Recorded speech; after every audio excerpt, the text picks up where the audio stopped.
மர்மம் நிறைந்த இந்த ஊரோட பேரு டமால்பூர்.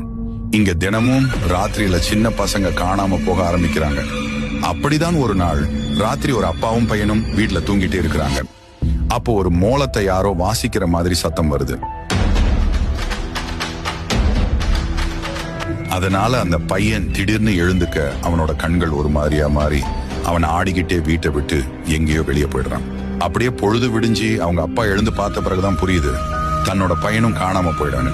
இதனால நடந்த விஷயத்தை பத்தி இந்த ஊர் சேர்ந்தவங்க கிட்ட சொன்னதுக்கு அதுக்கு அவங்க இந்த மாதிரி காணாம போன பசங்க திரும்ப வந்ததே இல்லைன்னு சொல்ல அவங்க அப்பா ரொம்ப அழுவுறாரு. அது மட்டும் இல்லாம அவன் தொலைஞ்சு போனதுக்கு நீதான் காரணம்னு அவங்க சொல்றாங்க. ஏன்னா சில நாட்களுக்கு முன்னாடி இந்த ஊரை சேர்ந்த ஒரு பெரியவர் இந்த மாதிரி உங்க பசங்க தொலைஞ்சு போகாம இருக்க, இருட்டுறதுக்கு முன்னாடி நீங்க அவங்களோட காதுகளுக்கு எந்த சத்தமும் கேட்காத மாதிரி ஒரு பொருளை வச்சு அடைச்சிட்டு அவங்கள தூங்க வைக்கணும்னு சொல்லியிருப்பாரு. ஆனா அன்னைக்கு ராத்திரி அவர் அசதியில் அது மறந்துட்டு முன்னாடியே தூங்குனதுனாலதான் அந்த பையனும் காணாம போயிருப்பான்.